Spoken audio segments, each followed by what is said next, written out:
بسم اللہ الرحمن الرحیم. شکریہ جی. جس طرح راجہ صاحب نے پہلے آپ سے بات کی، انشاءاللہ تعالیٰ عید کی بعد جو پہلے سی ایم صاحب نے اناؤنس کیا تھا کہ عمران خان رہائی فورس بنائیں گے، لیکن اس پہ ہماری کچھ ممبران کا فورس پہ اس کے تحفظات تھے، تو اس کا نام بھی پولیٹیکل کمیٹی نے اور ہماری قیادت نے بیٹھ کے یہ سمجھا کہ اسے کوئی غلط میسج نہ جائے.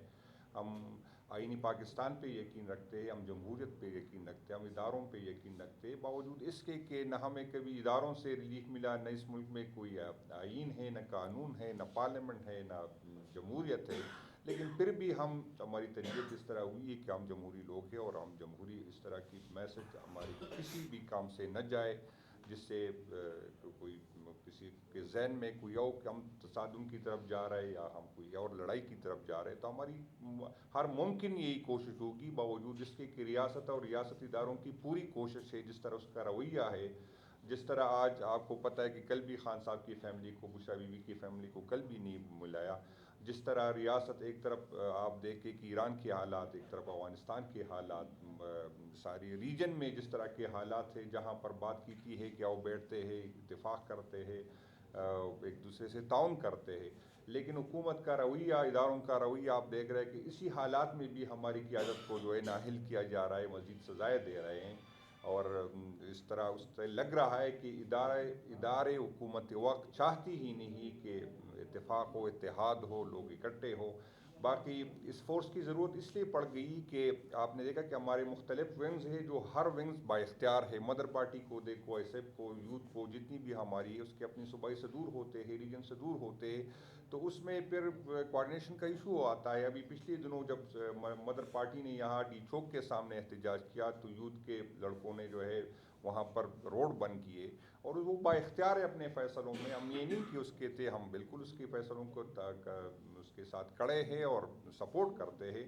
لیکن ہم چاہتے ہیں کہ ایک ایسا جھنڈے کے نیچے، تحریک انصاف کے جھنڈے کے نیچے تو ہم ہیں، لیکن سب قیادت کو، مختلف ونگز کو اکٹھے لے کے آئے کہ تاکہ تحریک میں جو ہے جان آ جائے، تحریک کامیاب ہو. اور خان صاحب کی ضرورت پہلے سے بہت زیادہ ہے، صرف پاکستان تحریک انصاف کو نہیں، اس ملک کو ضرورت ہے. جس طرح کے حالات ہے، وہ ایک بین الاقوامی لیڈر ہے، اور اس کی سہ ہے، لوگ اس کو سنتے ہیں، اس کی بات مانی جاتی ہے. اور ہم نے کافی کوشش کی کہ ہم اس طرف نہ جائے، لیکن بدقسمتی یہ ہے کہ ریاست چاہتی ہے کہ تصادم ہو، ریاست چاہتی ہے کہ دوریاں بڑھے، ریاست چاہتی ہے کہ ایسے حالات بنے، ہمیں دیوار سے لگا رہے، ہمیں اتنا تنگ کیا جا رہا ہے. مجھے تو یہ لگ رہا ہے کہ ریاست اور ریاستی اداری چاہتے ہیں کہ ہم کو ریکٹ کرے، ہم کوئی ایسا کام کرے. اور مجھے نہیں پتا کہ اس کا ایجنڈا کیا ہے، اور وہ کیوں اس طرح کی چیزیں کر رہے ہیں جس سے ملک تقسیم ہو رہا ہے، جس سے ملک کمزور ہو رہا ہے. جس ٹائم ہمیں اتفاق اتحاد کی ضرورت ہے، ریاست اور ریاستی ادارے ہمیں اس طرف لے کے جا رہے ہیں تاکہ ہم وہ اتفاق و اتحاد کا جو مظاہرہ کرنا چاہتے ہیں. ہم نے ہمیشہ حکومت سے تعاون کیا. جب انڈیا کی بات تھی، جب بھی بات ہوتی، ہم اداروں کے ساتھ کھڑے ہوتے، ہم ملک کے ساتھ کھڑے ہوتے. لیکن اس کے جواب میں ہمارے ساتھ کیا ہو رہا ہے، ہمیں نااہل کیا جا رہا ہے، ہمیں سیاسی اسپیس نہیں دیا جا رہا ہے. باوجود اس کے کہ ہمارا مینڈیٹ چوری ہوا، باوجود اس کے کہ ہم پہ وہ نااہل، وہ لوگ کرپٹ لوگ ہم پہ مسلط کیے گئے. ان اداروں نے، ان سب کو پتہ ہے، وہ کسی سے چھپی نہیں ہے، اور اس سے اپنی اس کی کریڈیبلٹی ختم ہو گئی. آج اگر وہ بات کر دے تو کوئی سنتا نہیں، کوئی عمل نہیں کرتا، کوئی یقین نہیں کرتا، کیونکہ ماضی میں کتنا جھوٹ بول چکے وہ، اس کا کردار آپ سب کو پتہ ہے. تو اس کی بھی پوزیشن کافی خراب ہو گئی ہے. اور اس ملک کو اس ٹائم عمران خان صاحب کی، میں دوبارہ کہہ رہا ہوں کہ بہت پہلے سے زیادہ ضرورت ہے لوگوں کو، کیونکہ اس کی سہ ہے، لوگ اس کو سنتے ہیں، اس کی بات مانتے ہیں، اس کی ہاں میں ہاں ملاتے. تو اس عمران خان صاحب کی ضرورت اس ملک کو ان حالات میں، ہم چاہتے ہیں کہ اس کے لیے جتنا وہ جیل میں رہے گا، ملک کا زیادہ نقصان ہوگا. ہم تو یہ سمجھ رہے تھے، ہم کوشش کر رہے تھے کہ مفاہمت سے حالات جو ہے اس کو نارمل کر دے، لیکن مفاہمت سے اس ملک کا نقصان بہت زیادہ ہو گیا، جس کو ہم جو ہے بچانے کی جو ہے کوشش کر رہے تھے. اب ہمارے پاس کوئی آپشن رہا ہی نہیں، کیونکہ حکومت تو بات کرتی ہے، مفاہمت کی بات کرتی ہے، ڈائلاگ کی بات کرتی ہے، لیکن خان سے ملاقات نہیں کرنے دیتی. اور بہانہ یہ بنایا جاتا ہے کہ پھر وہاں ٹویٹ آتی ہے، تو بشریٰ بی بی کی فیملی سے کہاں ٹویٹ آتی ہے؟ اور اس کو چھوڑے، میں نے کل بھی یہ بات کی، ہم اسپیکر اسد قیصر صاحب اور 4 MNAs جس میں ڈاکٹر امجد صاحب بھی میرے ساتھ بیٹھے ہیں، ہم 3 دن ہم نے لاہور میں گزارے، ہم شاہ محمود صاحب سے ملنا چاہتے تھے، ہم ہماری باریک قیادت سے ملنا چاہتے، ہمیں وہاں بھی نہیں ملنے دیا۔ جب وہاں بات کرتے کہتے عدالت سے رجوع کرے، جب یہاں عدالت فیصلے کر لیتے تو عدالت کو کوئی جو ہے مانتے نہیں ہے۔ تو ہم اس پر پہنچ گئے کہ ہمیں لگ رہا ہے کہ ہمارے پاس احتجاج کے علاوہ کوئی آپشن ہے نہیں۔ اور میں آپ کو بتا دوں کہ جس طرح ابھی بات کی گئی تھی، ہم جب ستمبر میں آ رہے تھے تو ہم ریاست کو اپنی ماں سمجھ رہے تھے، ہم یہ ایکسپیکٹ ہی نہیں کر رہے تھے کہ ریاست اس طرح ظلم کرے گا، لیکن ستمبر میں ہمارے لوگوں کے ساتھ جو کیا، ایک 24 گھنٹے بلکہ 48 گھنٹے اس کو جو ہے وہ گاڑیوں میں رکھا گیا، ایک ہی کمرے میں 40 50 لوگوں کو رکھا گیا، اس کے کھانے کا اس کو 2 دن تک بھوکا، جب پہلے لوگوں سے میں ملا تو اس نے کہا ہم نے 48 گھنٹے کچھ نہیں کہا۔ یہ ریاست پاکستان نے ہمارے ساتھ، ہمارے ورکر کے ساتھ کیا۔ جب ہم نومبر میں آ رہے تھے تو میری ریکارڈ کا حصہ ہے، میں نے لوگوں کو کہا، میں ریاست سے یہ ایکسپیکٹ نہیں کر رہا تھا کہ یہ ہتھیار جس تو ہمارے ٹیکس کے پیسوں سے ہم نے دیے ہیں، ہم پہ گولیاں چلائیں گے۔ تو میں نے اپنے لوگوں سے کہا کہ وہ لوگ جائے جو جیل برداشت کر سکتے، جو سختیاں برداشت کر رہے تھے، میں یقین کرے ہم یہ نہیں، ہمارے وہم و گمان میں بھی نہیں تھا کہ ہم پہ گولیاں چلائی جائے گی۔ لیکن نومبر میں آپ نے دیکھا کہ ریاست نے ہمارے پرامن لوگوں پہ جو ہے گولیاں چلائی گئی۔ اس کا جرم کیا تھا؟ وہ آئین کی بالادستی چاہتے تھے، وہ قانون کی بالادستی چاہتے۔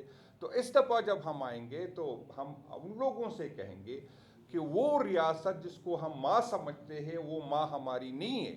تو وہ لوگ آئے جو گولیاں کھا سکتے، یہ ہم اس کو کہیں گے کہ وہ لوگ آئے اور جو گولیاں کھا سکتے، اور ہم حلف کیا لیں گے، ہم یہ کہیں گے کہ جو پاکستان کے نکلنا چاہتا ہے وہ نکلے، جو عمران خان صاحب کے لیے نکلنا چاہتا ہے وہ نکلے۔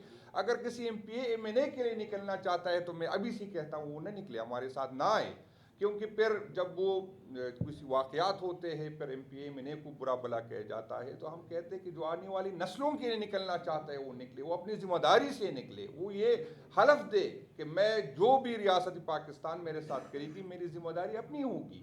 کیونکہ اس کا الزام اگر پھر قیادت پہ ایک طرف ہم پہ یہ الزام لگتا ہے کہ قیادت کمپرومائز ہے، کہ قیادت کمپرومائز نہیں ہے، قیادت کے پاس کتنی آپشن تھے۔